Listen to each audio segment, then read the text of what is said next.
And welcome everyone to the OPL. Here we're here for round 1, day 2, as we see 4 more teams go head to head in what should be an absolutely incredible day of Oceanic League of Legends once again. I'm Julian Patriot Time Car. Joining me will be Christopher Papa Smithy Smith. And again, OPL's back here for its second day. So excited to see what these next teams bring. And after that first match day on Thursday, it's going to be so exciting to see some of the other seeded teams come into play today. Of course, Avant and Direwolves are going to start off our schedule, but also some of the upstarts from the challenger scene. So should be a good day of matches. Yeah, we're kind of going to get the rest of the teams coming through. We should see everyone that we're playing. And let's actually take a quick look at our schedule now as well to see what's on for today's games. First up here, Avant versus Direwolves to kick things off, followed by Rich Gang versus Avant. And the Direwolves will take on Team Immunity, making their first appearance in the OPL this season. And finally, we'll finish off with 2 of the challenger scene teams, Team Immunity taking on Rich Gang. And again, we had such a great day to kick things off for day 1 of the OPL on Thursday, and it should be a great Monday here as well. So lots of big teams here. Direwolves, of course, playing up against Avant. This is a pretty big match here. It's actually a rematch of the semifinals of the regional finals last year, where Avant just managed to win 2-1. Yeah, just 3 short months ago, it was Avant getting to the finals, and of course, eventually becoming the Oceanic regional winners for 2014. So they're a strong team, but there's been so many roster changes actually on both sides since then. We might see a new flavor of gameplay coming from both teams. Yeah, and probably important to highlight some of the changes that are happening on these rosters as well. For Avant, Porky, their normal top laner, isn't able to play for the first 2 weeks, I believe. So Bad Gamelow will be taking his place instead there as well. And the bottom lane has changed significantly from Avant from that event as well. No more Veritas and no more Nada. Instead, Mazui and Juni are filling the bottom lane role. Yeah, then on Direwolves' side, there's also been some changes too. Chuffer's actually the support role now. So there's a lot of changes on both sides. So it's going to be a new flavor of game, but it's going to be exciting. Yeah, and I think if we wanted to highlight a matchup at all between these two teams, it might just be the mid lane. Kensti, been a long-time player in the Oceanic region, very strong, and had a great showing last year when his team won the regional final. And of course, Sharp as well, one of them better up-and-coming Oceanic mid laners. Yeah, Kensti's definitely got a lot of history about him. He was actually the first Oceanic player to reach Challenger on the NA scene, so we're talking pre-Oceanic release right here. A deep cut in knowledge, but still an interesting one nonetheless. And Sharp, he actually did take the first place briefly in the challenger rankings this season, overtaking Radius, so long anchored at that top spot. So a lot of hype around Sharp for Direwolves. Yeah, and Sharp had a fantastic tournament there as well. Direwolves had some very surprising results over in the regional final, and Sharp looked good. And one of the big synergies for them as well was that mid-jungle synergy. But Rippy, now the manager for Direwolves, no longer playing. It's got a different jungler in there now as well. And Shelby and Kenzie have been playing together for quite a while. Be interesting to see how that synergy develops. Absolutely. I mean, there's little synergies, there's little things to take into its consideration. But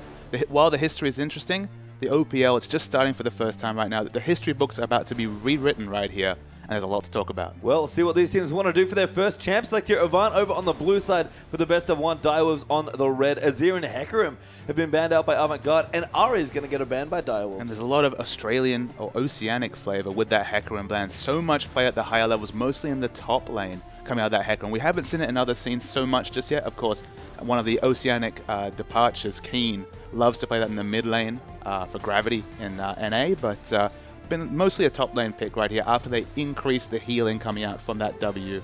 Very immovable in the top lane. Yeah, some more bans as well. We had Nidalee there, the second man for Direwolves, and Lissandra, the last one for Avant. Kassadin also getting a ban there as well. Some real respect there to Kensti. You have to think he's been playing a ton of Kassadin since basically forever. And reminder as well, we are in the current live patch with Tristana disabled, so a lot different stuff here coming through. Yeah, the Ari ban, of course, definitely symptomatic of that 5.2 change, right? That's so strong on this patch. And as you mentioned, the respect ban for Kassadin. So potentially 3 mid lane bans coming out from Direwolves right here. Of course, the Nidalee been seeing so much play in the EU LCS and across the world in the jungle role, still can potentially be that mid lane champion as well. Yeah, Nidalee a pretty good flex pick in general, so nice to see that one being taken off the board. And players clearly done their homework here, you know, banning out a lot of the common champions that are starting to see more play. They'll obviously find them in their solo queue games as well, and Avant are taking their time here on their first pick, but they do have to make one very soon, and they're going to go with a very standard one. It's Janna. Yeah, they waited so long, I thought maybe they were cooking up something special for us right here, but going with the Janna, the standard roaming support,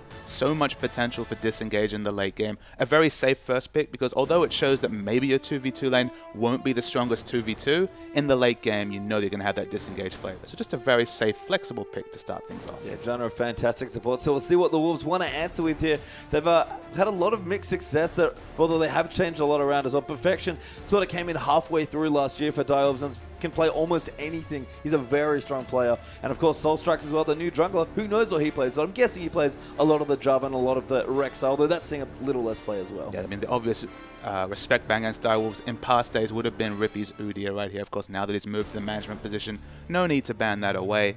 And again, we're kind of waiting for the teams to define themselves. We can bring in stats, we can talk about the history, but given how much has changed on both sides, there's some unique flavor that can come out for both teams here. Yeah, and Corki going to be a pickup there. That will be King's AD carry, it looks like, but a very curious pick here for Soul Strike. A nerfed Rek'Sai is going to be their second pick. And look, Rek'Sai is still a very powerful champion. She doesn't have quite the same dueling and skirmishing in the early levels. We'll probably see a lot more farming to 6, but once you have, with that global mobility, I mean, there's so few champions that have true globals that are competitive already in this day and age. She still has a very flexible build path. Don't have to build a lot of damage on that champion to be really relevant in a team fight. So I like the pickup right here, but we kind of have to monitor it just because there has been quite significant changes to her kit. Yeah, it's seen a couple of plays already in the OPL just from day one, but we'll see how Soul Strikes can go on it. Jarvan was open as well, didn't opt to take that, so maybe that's something the Avant looked to snap up as well. Shelby, a seasoned Jarvan player and also a big Lee Sin player as well, so lots of comfort open for him as well. I mean, I remember mostly the good old days when it was all about Shelby's Nocturne. That was his big champion. The carry flavor coming out from Shelby. He's moved to more of those utility champions like the Jarvan, but I know that once in a while, especially on the big stage, he likes to put those carry pants on. So there's still the potential for that maybe later in the draft. Yeah, instead going to hide that jungle pick for now and go with Gnar and Ezreal as their 2 and 3. So very interesting picks from Avant, but some pretty strong, pretty standard stuff overall. And this Ezreal, I mean, you might think, all right, Ezreal Jan, it's going to be a weak lane, but Ezreal, we've seen so much mid Ezreal across all scenes, whether it's the LPL, the LCK. I'm sure it's going to creep into the OPL right here. My bet, and of course it's a flexible one, it is a flex pick coming out for Ezreal, is that it's going to be an Ezreal mid. I think especially with the Corki already shown, that's a very good call as well. And with Kenzie loving to play, he's an old-time Ziggs player. I think having a very safe long-range champion is something he's very comfortable with. Absolutely. We'll see what Direwolves want to go through for as well. We've got a bit more to do in this draft. Looks like an Ashe over there. Probably not going to be the pick. Instead, a very comfort pick there for Sharp and Xerath. And an Annie probably for support for Chopper. Yeah, the long range from Xerath, of course, so safe in the mid lane. We've been seeing even blind pick Xerath's first pick. You know, early bans in drafts, but the first pick Xerath's even coming out, despite he does have some unfavorable lane matchups. Kassadin, one of them, is banned away here. He's so safe in generally 99% of the other matchups. It's fine to blind pick that champion, just see what the enemy has to respond to it. Yeah, and Avant interestingly looking maybe at something different. He can use the Ezreal flex pick quite nicely if they do want to go for a counter mid lane matchup as well. Kenzie is a pretty deep champion pool. I think once upon a time was maybe just a Ziggs play, kind of like Sharp interestingly enough, but certainly has expanded that champion pool, played a wide variety of champions to win his team the regional final last year, and we'll see what Avant want to do. Yeah, they're thinking about the LeBlanc right here. Obviously, you can tell the assassin flavor against the long-range Xerath. Going to try and punish him in lane. It does get to the scale. If LeBlanc doesn't start snowballing, where Xerath just kind of outranges and outpokes LeBlanc and makes her life hell in the late game. But if you can get ahead in the early game, get the wards down, especially if they do, they lock in the Vi right here. They do have that point-and-click initiation.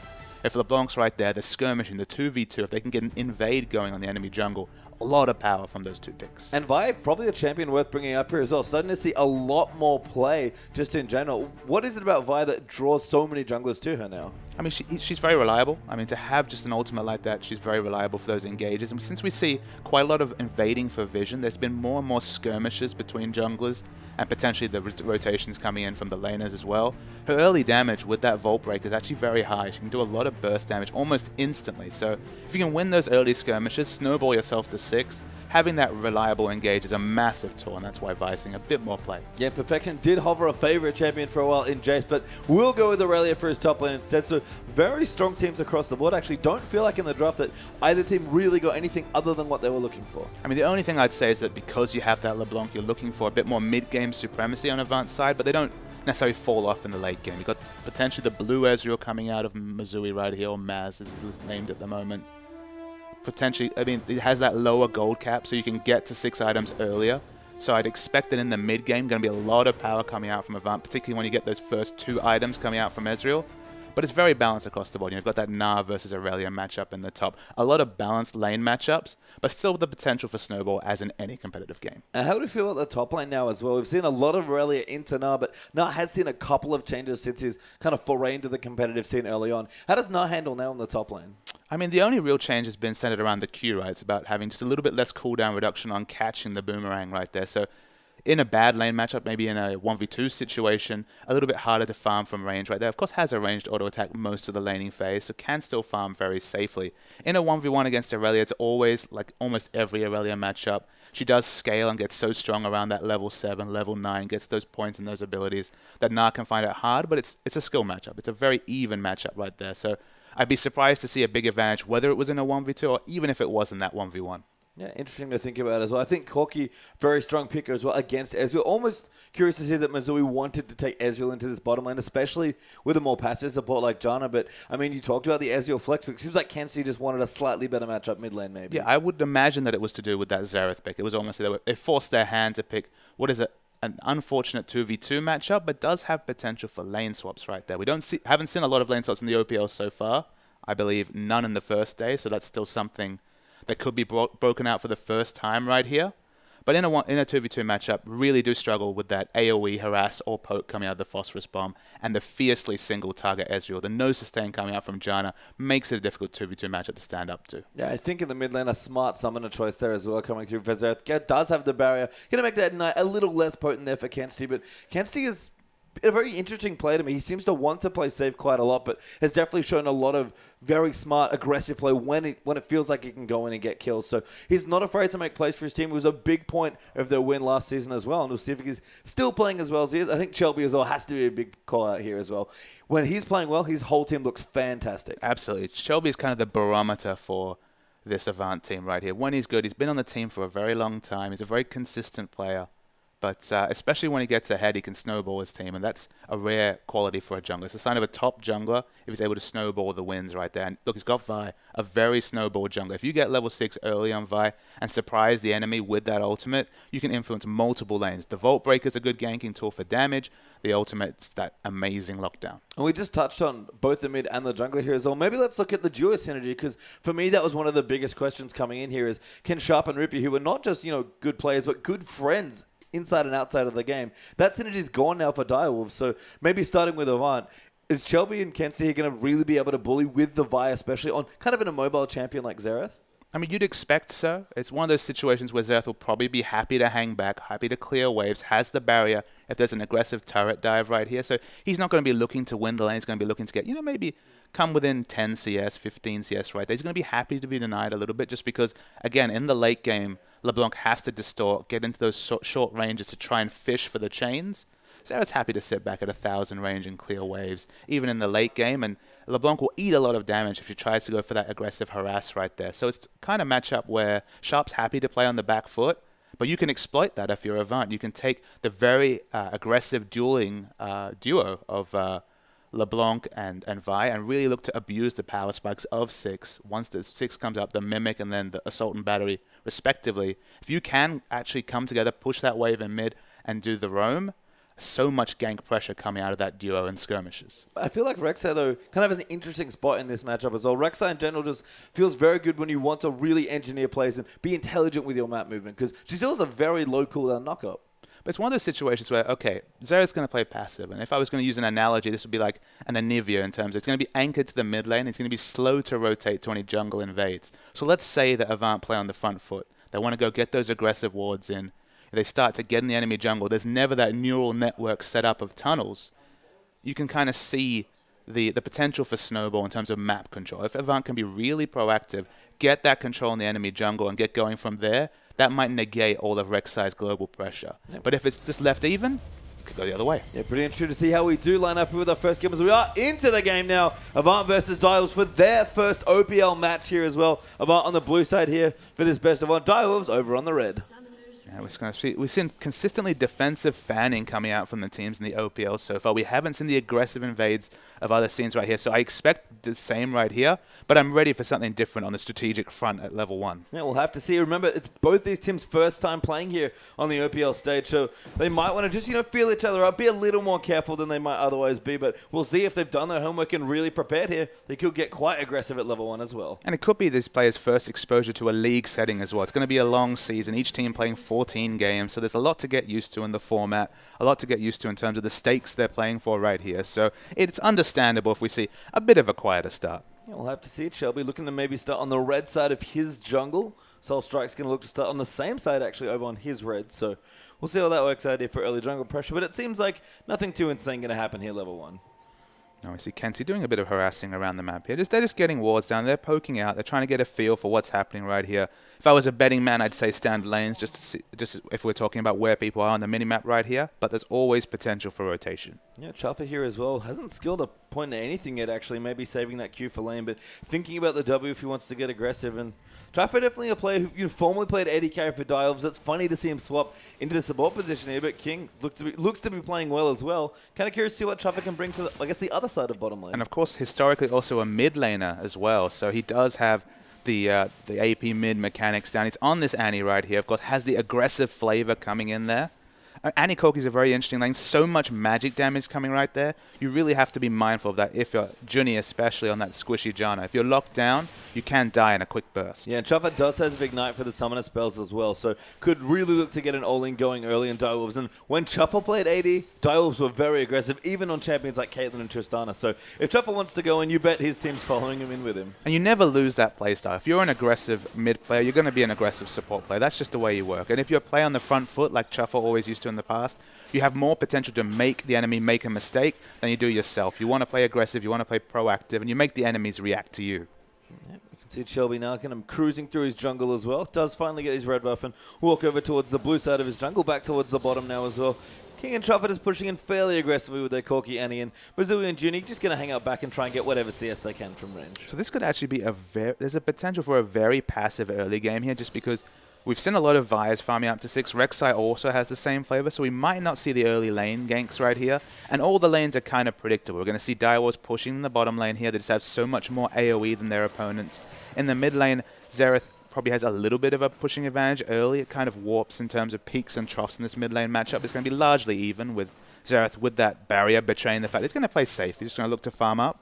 And in the top lane, it's such an even skill matchup right here. There is the potential for the jungle ganks, but I wouldn't be surprised if we see quite a long laning phase this game. Yeah, you mentioned those level 6 junglers. That is likely going to keep things pretty quiet here. Good stun by Perfection, though. We'll just look to tread in onto that Mega Nub, but bad game low. Going to be back in the mini nub fairly soon as well, so we might be able to continue his harassment, but very even in the top side of the map right now. And Aurelia now, especially for Aurelia, she really just wants things to hang back and farm. So the first item buy that we see is Soul Strike's coming out with the Chilling Smite right there and the Pink Ward. Of course, the Pink Ward going to be very good for trying to deny some vision. But it's interesting to see someone starting up with that blue jungle item right there, just because there is the opportunity to pick up the purple Ranger's Trailblazer, get the AoE wave clear early on the minion camps, and then return to ganking afterward, because it's free to swap between the Rangers and the Chilling Smite. It looks like he's going to go for a gank. Yeah, and like this gank coming in there, bad game low will get up, and a good knockup there comes through after the flash, and First Blood easily goes over to Perfection. Yeah, I took so long explaining the point, he actually put it to use right there. Because I expected the passive farming, picking up the Chilling Smite right there betrayed the fact that, all right, he might go for the early ganks. He likely surprised bad game low on the top, the sub playing this game. And now he's on the back foot. First blood to Direwolves. Yeah, and the Rek'Sai knockup, very potent, especially if you use your flash. So kind of much like Vi, you often get one flash gank pre-6 with a jungle like Rek'Sai. And Shelby, he hasn't gone for an early gank yet, just farming up very quickly, already level 4. It was very smart to use the flash there, just because if you try and use the tunnel, it's such a slow-moving spell that with all the mobility Bad Game Law has on that Gnar, you just surprise them by cancelling any opportunity for an escape. So smart play coming out of the jungler from Direwolves. And a big lead early on for Perfection. Now 35-20 in CS after that first blood. Of course, got the first blood as well. So plenty of gold to go back and spend. Looks like the wave's going to get shoved into the turret now by Perfection. And Bad Game Law's going to have a bit of a rough time early on. And in bot lane, just as we expected, the 10 CS advantage for Corki so far. I mean, Maz will do his best to stop it from growing, but it's just, you can only do so much as the fiercely single-target Ezreal before 6. Yeah, they're pretty much just trying to keep this wave at this point as much as they possibly can and farm up aggressively. But King and Chuff are still pushing and very aggressively pushing the wave towards the turret. You know, Chuff with the stun as well can threaten, especially once he hits level 6. And so players might wonder, why are they pushing so hard right here? Because they are theoretically open to ganks from 2 entries. And look, right here, right on time. Yeah, Shelby's coming in. Perfectional is going to use that teleport down, so Junie actually going to get stunned. That's a great double stun from Chuff. Chopper. Now King dives in. Perfection goes in for the next one as well. Chopper getting a little too aggressive. Takes a tower hit though, and King looks to go down into Chopper. Shelby, sorry, who's got so much damage, but Perfection will answer. Now Kenzie rotating in is going to look for Chopper now. The good Tornado is going to move in for Johnny. That's a kill for Kenzie with a great roam. Sharp still in the middle, and Perfection dives in. Gets the double though, picks up Massa. Might be able to get out. He's a little low. There were good chains there for Kenzie. Too many minions, and Perfection goes down. 3 kills there for Avant. Gives them a significant advantage in that rotation. They didn't use teleport. They used a lot less resources, and they got a lot out of it. So a big win early for Avant. Yeah, just a really nice roam there for Kenzie. Immediately coming through. Had clearly been pushing his lane up fairly aggressive, because now Sharp is starting to get the minions into the turret. And he did work in the bottom lane on LeBlanc. So see a replay. It's a very long fight. Shelby's first instinct is to back out, which makes sense. They've got the Perfection. We knew that he got an item advantage in the bot lane right here. But when Chuffer takes this turret hit, it's such a massive amount of his health that this is when things go bad for Direwolves. The first kill comes out, and then the rotation from Kenzie is so decisive. This is what we were saying about the LeBlanc versus Xerath matchup, is that LeBlanc's always going to be on the front foot when it comes to rotation. So much more mobility coming out right there from Kenzie on that LeBlanc. Very nice mechanics on the kill. They pick up 3, and that's the snowball. We talked about it. We wanted to see the early snowball from Kenzie. He's gotten started, 2-0 already. Yeah, still has a small CS lead as well, despite the roam. So looking very strong for the LeBlanc here on the Avant side. And I think one of the other things that illustrates quite nicely is Avant does a lot of damage. Yeah, that's the thing. People forget this, that if you hit your abilities, especially that Vault Breaker, the burst coming out from the W procs and that third auto from E is really significant burst very quickly right there.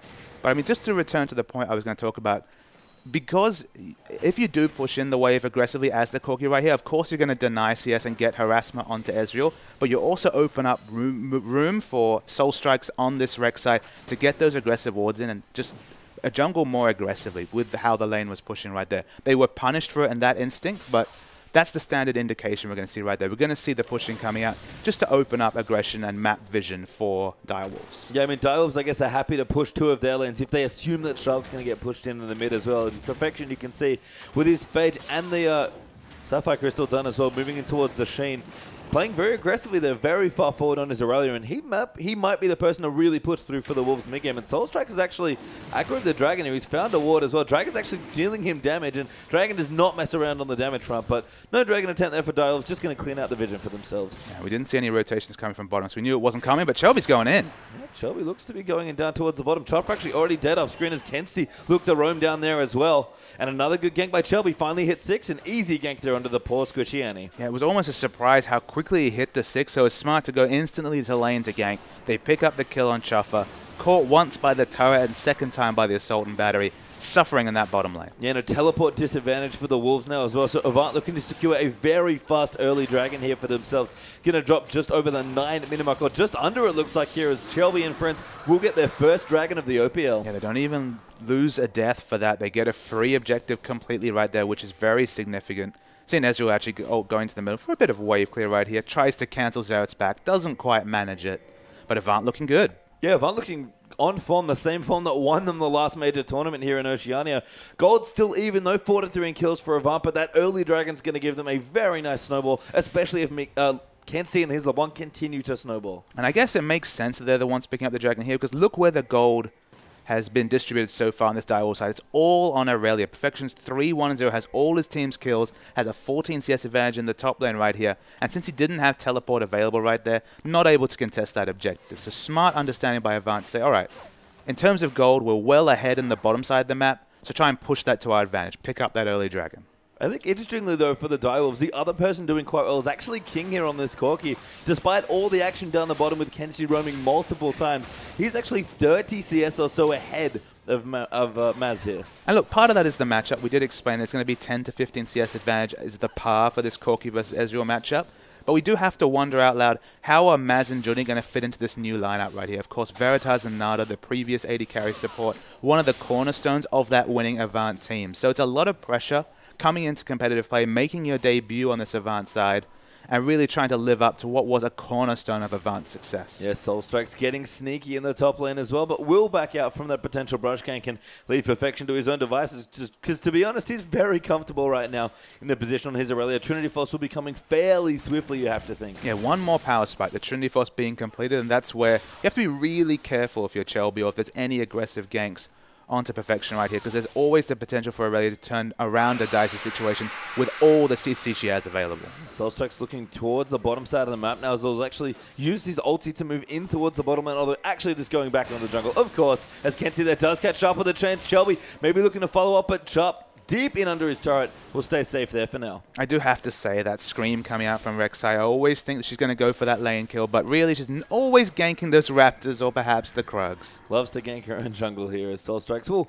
move through here. Ward's being put down reasonably aggressively by Avant. They're trying to get some vision in here, and that will really open up Kenzie's LeBlanc pick here as well. But a good neural network's been built on the bottom right-hand side of the map though for Direwolf. So Rek'Sai, very control-ish jungler it feels like, doing reasonably well.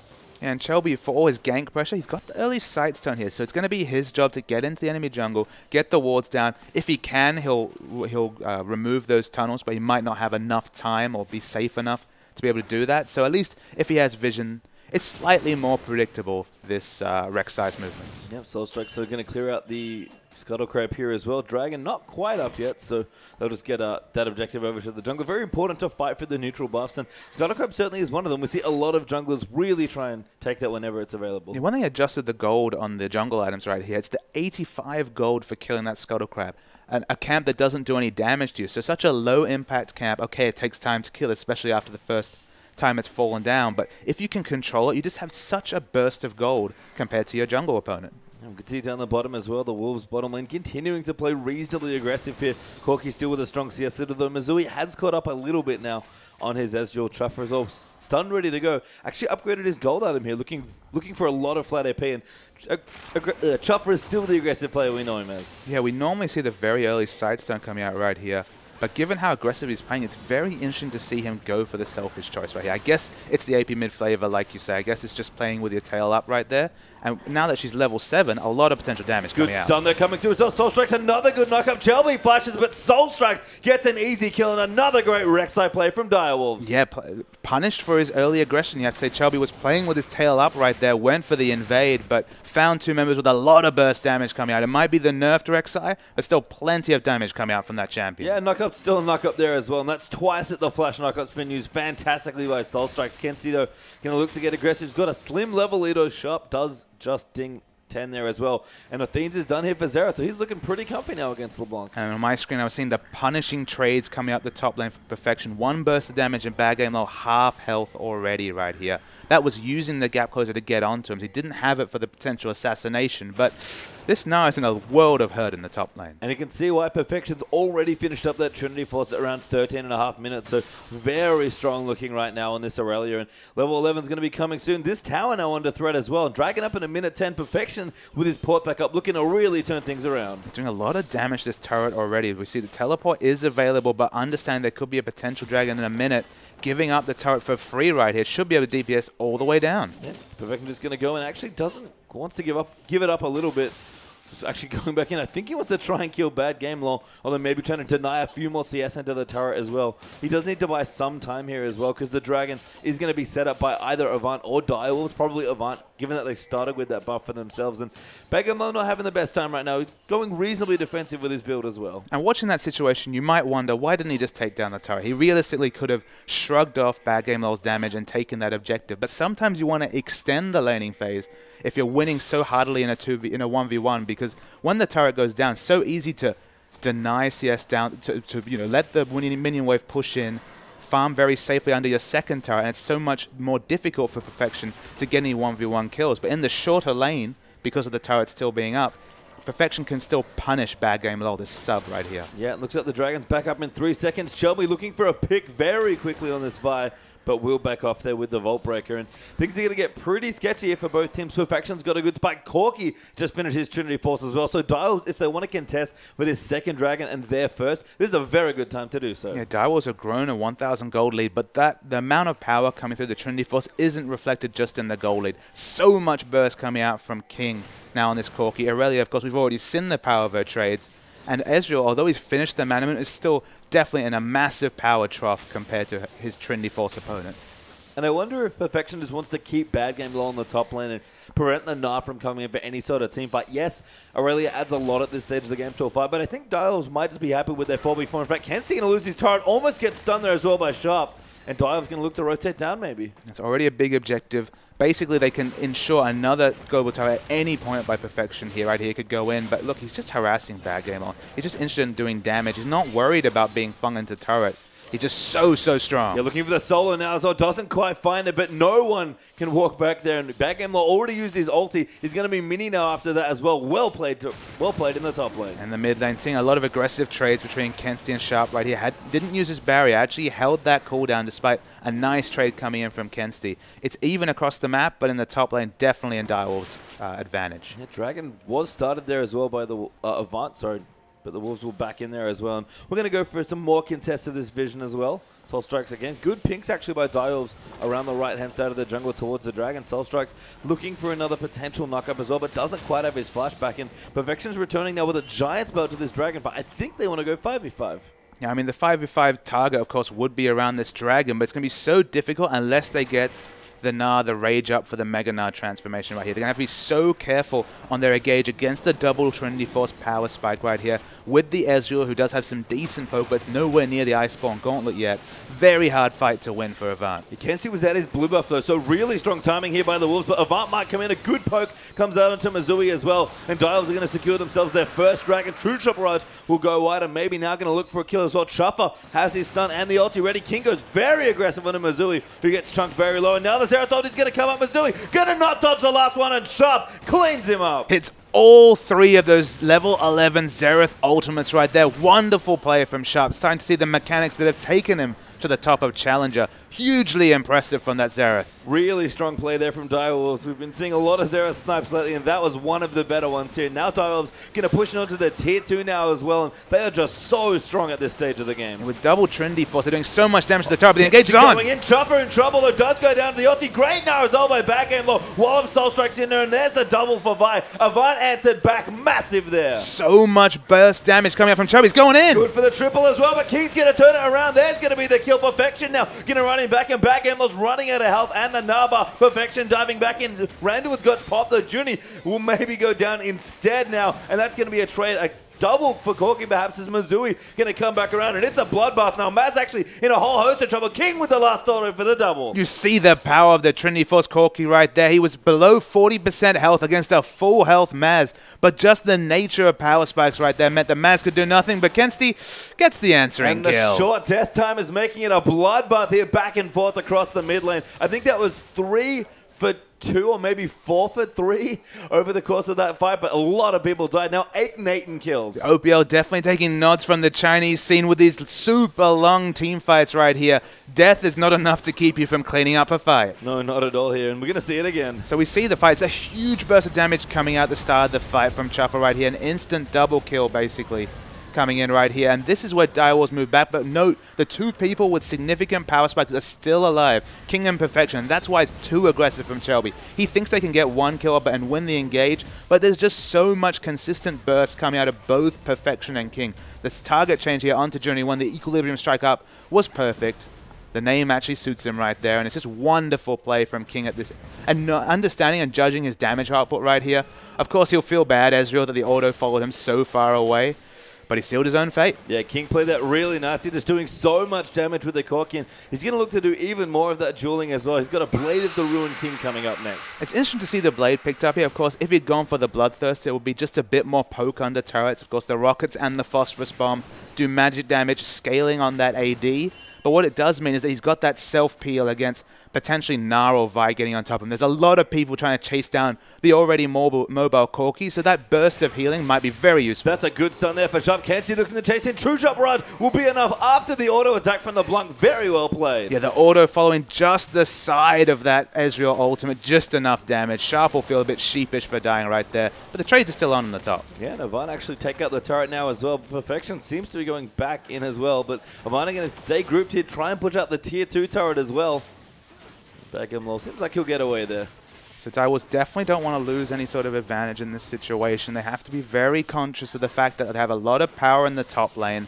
They have to be careful. Finally, the turret just falls. Note, he kept the turret up to 20 minutes there purposefully to try and grow his advantage in the top lane. The CS doesn't reflect it, but this is a massive Irelia. I mean, we'll tab over quickly to the gold as well. Perfection is reasonably far ahead, actually, and is going back in onto poor Kenzie, just diving in here onto the LeBlanca. Good shield. He's going to follow through. Great knock up there as well, and Kenzie gets the kill. Yeah, Kenzie fancied the assassination on the assassin right there. Did not bank on so much cavalry coming around. Very nice rotation from Avant. They'll take this top turret as well, but there's a lot of damage coming in. Yeah, King moving in, but the tower will fall there. Avant going to clean up that structure, but Dials might be able to answer here. Sharp is caught in the mid lane. Kenzie actually in the bush does get away there with the rocket going slightly wide. Bad game loss should be able to get away as well. And Avant are doing very well now. They've started grouping a lot more as 5. And Shelby has been the most proactive one. He has done so great in rotations.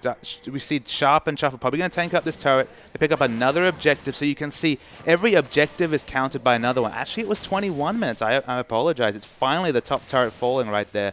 I love the fact that Perfection understood the matchup well enough and his own power spike to extend the laning phase beyond what was necessary. Although it would have been nice to have 100 gold in everyone's pocket, denying this Gnar and stopping any safe farm coming out of the top lane might prove more important for Direwolves. Yeah, Perfection's been paid off massively for that as well. He's got a Randuin's Omen already done with his Trinity Force at 22 minutes or so. And the one big worry with Aurelia is that you get your Trinity Force and never get tanky again. That is not a problem for Perfection this game. For 21 minutes, it's a wonderful item timing right here. Can basically shrug off the damage from everyone other than Kenzie, who's basically going to be diving straight past him, hoping to kill one of Xerath or Corki. Yep, absolutely. Now, Avant will look to group around for maybe some vision around the next dragon that's going to be back up in about 50 seconds. Going to walk over to Pinkwood. Junie, though, will spot it up. Perfection, a little too far forward. Going to go in 1v3. Kenzie can get low here, but good damage already with the Rabadons being completed. But Perfection going to dive in, doesn't get the kill, and Kenzie now dominating at 6-0-1. Yeah, all for the compliments for Perfection. We have to also question why he's playing so aggressive with no ward coverage right there. He had no idea there was so many people coming, and Avant, they've rotated top, they've rotated bottom, they've taken all the outer turrets right here, and they're getting free kills along the way. The Scuttlecrow goes down. Mazui actually pops the Ezreal ulti. They're trying to maybe start a fight. Iceborne Gauntlet has been completed for this Ezreal, so a lot more control now in team fights for Avant. It's such a significant power spike right here, because although his right-click damage is very low, that poke, the amount of control that the Iceborne Gauntlet provides in Ezreal is very significant right here. And Shelby, he's actually snowballed to this point. He's already got a Locket of the Iron Solari, which will help with the magic damage coming in from the Annie and the Xerath right here. So it should be it should be good for them right here, but you have to be careful. Yeah, we will see. The Dragon is back up here. It's 1-1 currently on the Dragon counter. So we'll see which team's going to get their second here. Avant would like it, but Dio is still very strong here at this midpoint of the game. Things have slowed down a little bit, but with now a 2-item power spike for King's Corki as well, Dials are more than happy to fight 5v5. You can see Kenzie's not committing to contesting this dragon right now. He's been in the mid lane. He's the person who really has the pick potential. He needs to be in the front lines and get a pick. Dragon getting low, 50-50. Shelby gets it though, but Junie gets stunned up in the back. Mazui getting low, but Kenzie dives into the backline, but a great stun there from Sharp. Looking to take him out. The ulti though from AV will reset there as Jana tries a good double Gnar into the wall as well, and King just go down there. Rek'Sai gets wrecked as well. 3 kills for 1. The Gnar was massive by Bad Game though. He might have had a horror laning phase, but made up for it in that team fight. Could build so tanky right there. And again, so much gold on King and Perfection. Perfection was a complete non-factor in that fight. Yeah, it was a bystander, unfortunately. Now going to watch his turret potentially go down as well. Shuffer is here as well to defend, but the turret is going to melt here with the Ezreal and the Gnar, especially with the Janna Shield helping out as well. So maybe even looking for a steal now as well. Shelby will instead just counter jungle the Raptor camp a little. Perfection's actually going to find him, maybe looking to go in, and Shelby's going to give it up. But look, Direwolves have kind of created their own downfall. They've engineered their own downfall right here, with Perfection just playing overly aggressive in side lanes, getting caught by the Avant rotations, and then just not team fighting smartly right here. So Perfection, again, is completely separated from his team as this fight starts. We see him around the back right here. The amount of Wombo coming onto King when Shelby finally gets that ultimate onto Soul Struts is huge. And the double Gnar on both carries. You can't ask for much more right there. Perfection's around the back. Basically a bystander. Yeah, got exhausted once he finally got to the fight as well, and couldn't really get anything done. Chuffer actually babysitting him here a little in the top lane, but Perfection totally fine on his own right now on this Aurelia. Really the biggest member here as far as gold goes for Direwolves, but with Avant now having a slight gold lead plus being up in Dragons, Perfection, especially when he's not at fights, just doesn't have the impact that Aurelia wants to be having. And you see the impact of the global gold and the one team fights right here, most squarely on Maz right here. Had a horrible laning phase. We saw when he was 1v1 by a 40% HP Corki, who was really struggling on the item timings, but very quickly now, the Iceborne Gauntlet we already spoke about, but the CDR boots, and now the makings of a Last Whisper right here. It's a lot of power quickly coming from this Ezreal. You talk about a rough lane. King is more than 100 CS ahead in that particular matchup. That is actually a fairly insane creep score. 282 at almost 26 minutes. I'll have to check my adjectives there, Pastry Time. He was really, really struggling in lane. But all this grouping, look how much it's paid off right here. They've shrugged off their horror laning phase and now are looking very competitive in a fight. Yeah, Kings has so much gold, by the way. Dials really need to keep him alive in fights, and that double now really hurt. Kenzie being pretty fed as well does not help here. He's got a Rabadon's and almost done his Void Staff at just past the 26-minute mark, so this LeBlanc is looking very scary. And we're kind of seeing the other side of the argument that, all right, Blue Ezreal gets to late game very early because his items are cheap, but then he falls off compared to a normal AD carry. But when you're this far behind, he's actually 3,000 gold in the hole compared to his lane opponent. He's actually getting to a very interesting amount of power cheaply. So once he finishes his Last Whisper, okay, he won't be able to right-click down enemy champions in the same manner, but his poke is definitely going to stick, and he's going to do damage to every member, even the tanky perfection. And really what he just wants to do is complement Kenzie right now, who's had a very good game early on, and if LeBlanc can get in there, especially with the help from some of the slows by that Ezreal, Maz is doing his job still. But I mean, look, the gold is so close right here, 100 to 200 gold lead for Avant. Equal in structures. I believe a slight advantage in dragons for Avant, but this game's all tied up right here. And if Perfection and King get the right fight with the amount of gold and the power spikes they've hit, Direwolves can easily come back into this game. Yeah, King just finished up a Last Whisper as well, so power spikes are plenty for the Wolves side as well. But Avant being very aggressive in their rotations once again now, moving in towards the tier 2 in bottom lane, and Direwolves might try and fight them up this turret here. They have some pretty good vision as well, Avant, but I think more crucially, I don't see enough defensive wards coming out for the Direwolves right here. They do have the potential to catch this Avant team in transition. We've talked about rotation so many times right here, shades of Monte Cristo with that word, but they've played so smartly moving around the map, and all of that has been completely unbeknownst to Direwolves. That's why we've seen Perfection out of position so often. That's why we've seen the advantages come out for Avant. They need to double down on these defensive wards to make sure that Avant's movement is more predictable. Yeah, and Avant's starting a very aggressive Baron as a result of the lack of vision here for Direwolves, and Baron dies fairly quickly at this point. It's already at almost half health, and this one Soul Strike will probably know what's happening now. Going to throw Ward over the back and knows, okay, I have to do something. Avant, though, immediately back off the Baron. Very smart call. Yeah, there wasn't enough trade tanking coming out, and they needed Nah to actually be tanking that Baron, because Chelby got so low that he couldn't realistically show up to a smite fight, because he could have died in the AoE when any sort of counter engage came in from Direwolves. So they have to back away from that Baron. It was a very smart call given the nature of the game, given they know that the wards were down. Through Soul Strikes, Kenzie's definitely doing some good damage. Yeah, he's 236 CS here. About 15 or so over Sharp, who's had a decent game as well, but when LeBlanc especially finishes that Void Stuff, things are going to just look bad, although Kenzie now, potentially getting dove on, does manage to flash the Q, but the damage is going to come in a good double sum for Chuffer, actually, who uses the bear just to ensure the kill and Perfection, nabs it up. Yeah, for once, it's an Avant member that's caught in the transition right there. We see Rek'Sai coming very fast to mid. It doesn't look like there's any real advantages they can push right here. There'll be about a 10 to 15 second lapse between Keen respawning and being able to get to this dragon.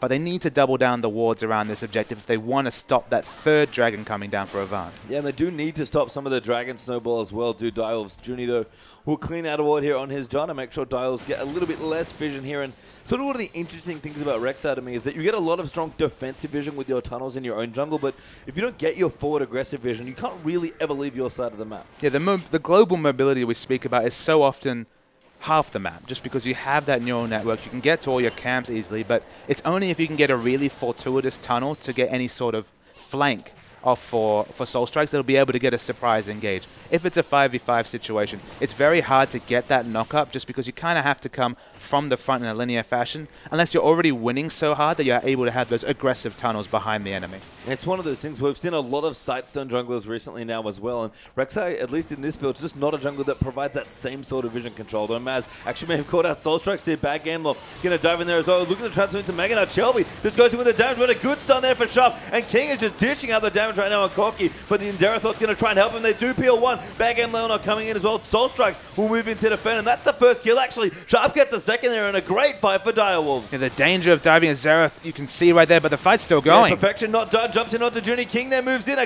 Mikhail's Crucible and a heal keeps him alive, but that might just give the Dragon to the Wolves. There just wasn't enough communication on that dive right there. Sharp was able to free hit at the back as Xerath. Again, he's so accurate with those ultimates right there. Was able to pick up Chelby as he was fighting. They also take the other frontliner in bad game low, and they have to evacuate. So we see the replay right here.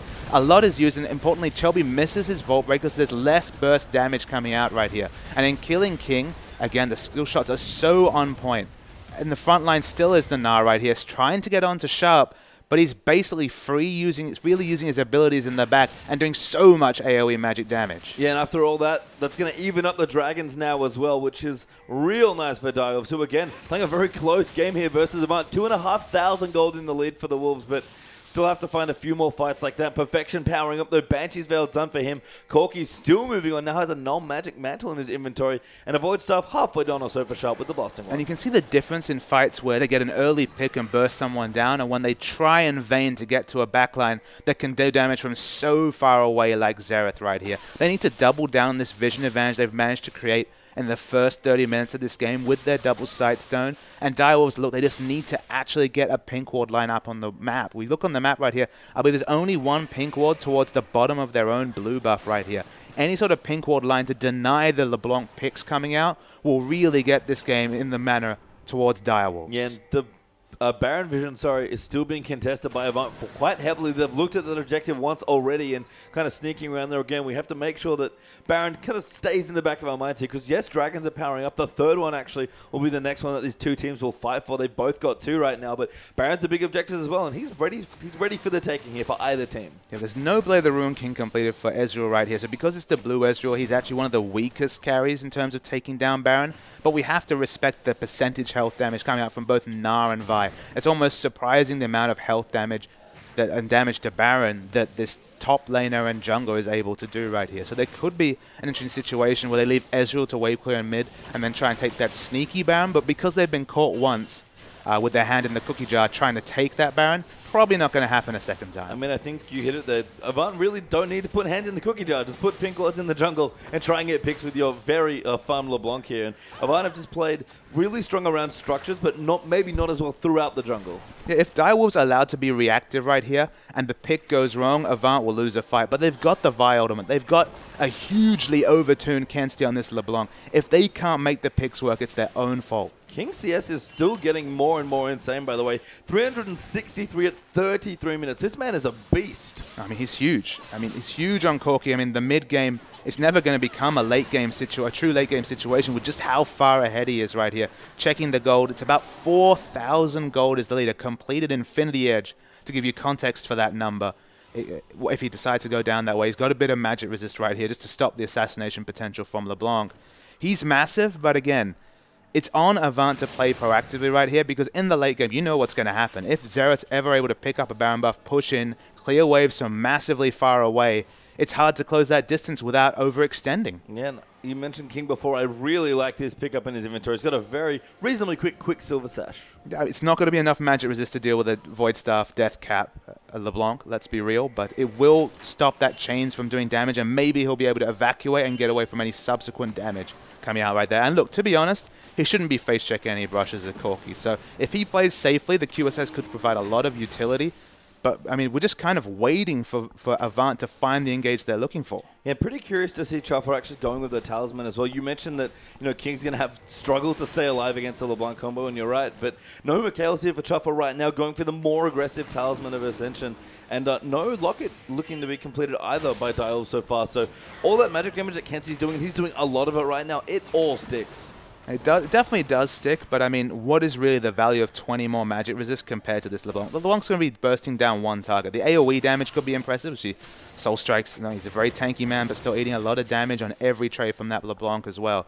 Direwolves, again, they need to focus on vision. That's what they need, and that's what they do not have. Yeah, there's been a lot of vision dropped here, actually. Avant have really just got control of this top side of the map near the Baron Pit, and that's about it. Soul Strikes, he's going to see some people with the Tremor Sense as well, and Avant trying to set up a cute little brush, but again, we'll be spotted here with the borrowed Rek'Sai.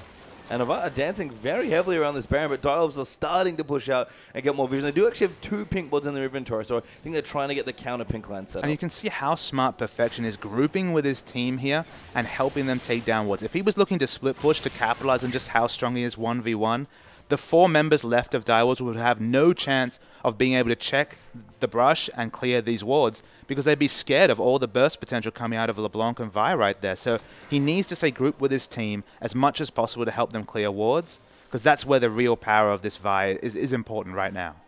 Yeah, we see Chelba now popping back into the jungle also, and King has really been the recipient of a lot of that split push farm as well. So it seems like Corky's the one that's doing Perfection's other job while he stays grouped with his team.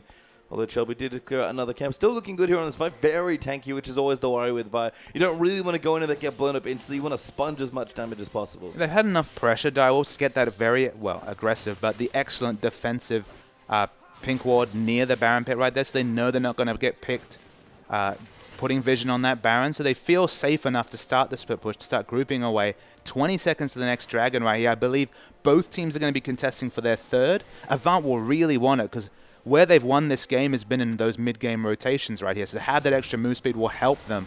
But I mean, move speed is a stat that everyone craves. It's actually interesting that only 4 turrets have been taken from Avant. They rotated so well for the initial outer turrets and really pressured a lot of the tier 2s as well. But Direwolves have held on to both their top and bottom lane tier 2 turret and been able to take 4 turrets themselves. So Direwolves instead will start up the next Dragon now. And Dragon's going to die very quickly, especially with his Corky damage. And goodbye, Dragon. Yeah, staying grouped is so smart by Direwolves right here because as a 5-man unit, they are significantly stronger than Avant unless they are picked and lose a member instantly right here. So Perfection at the front with the Banshee Veil right now cannot really be deleted. And look, Avant are actually being out-rotated in movement slightly right here, but we'll probably have to back away. No, it's good aggressive movement on the map by Direwolves. Yeah, Rek'Sai Tremor Sense helping out. There's just some poke being kind of thrown blindly to see if they can stop any backs, and Direwolves will continue to pressure. Now, if any of these Corky Trinity Force hits land on that turret, it's going to melt very swiftly. Yeah, every auto is going to be doing such a burst of damage to that structure right there, but they're forced to back away.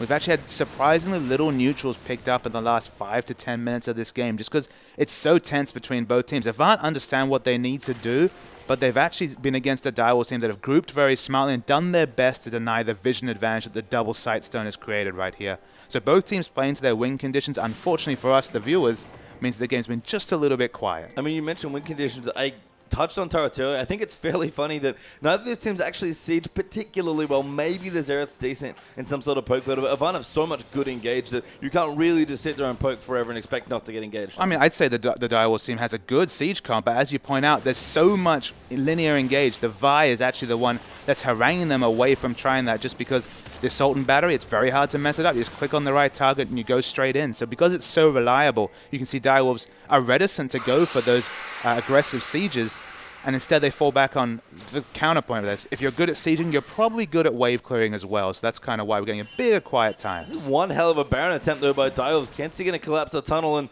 Avant actually have to immediately, Direwolves have to immediately back off. King getting low there, trying to cut off to Kenzie, but Kenzie wants to dive in. A good backery will keep him away, but the True Drop Rage going to follow in, and bad game low. No Meganar available. He's going to melt here. Chuffer going back in for the stun. Soul Strike's going to zone him out. Perfection going to clean some more through as well. So Chuffer, we're going to get more stuns down. Shelby in a whole host of trouble going to go down there as Perfection gets yet another kill. And that was a weird bait, but it worked out. 2-0 Wolves. Yeah, the Direwolves were actually team fighting very smartly right there. They were actually grouping into 2-man groups with one person peeling for a carry. And that is why they won that fight, just because it was the solo dive coming out from Avant against the smart teaming fighting from Direwolves. So excellent play right there. Yeah, going to get the Baron, and that's going to be a good siege breaker, but here's a replay. So we see the replay. So much damage coming onto King, but watch Soul Strikes right here. He understands how low King is, and he fights right next to him against this frontline Gnar right here, and allows King to put out so much more damage this fight than he should really have been able to. Perfection finally gets onto Shelby. They change targets away from Ezreal, realizing they're never going to shut him down.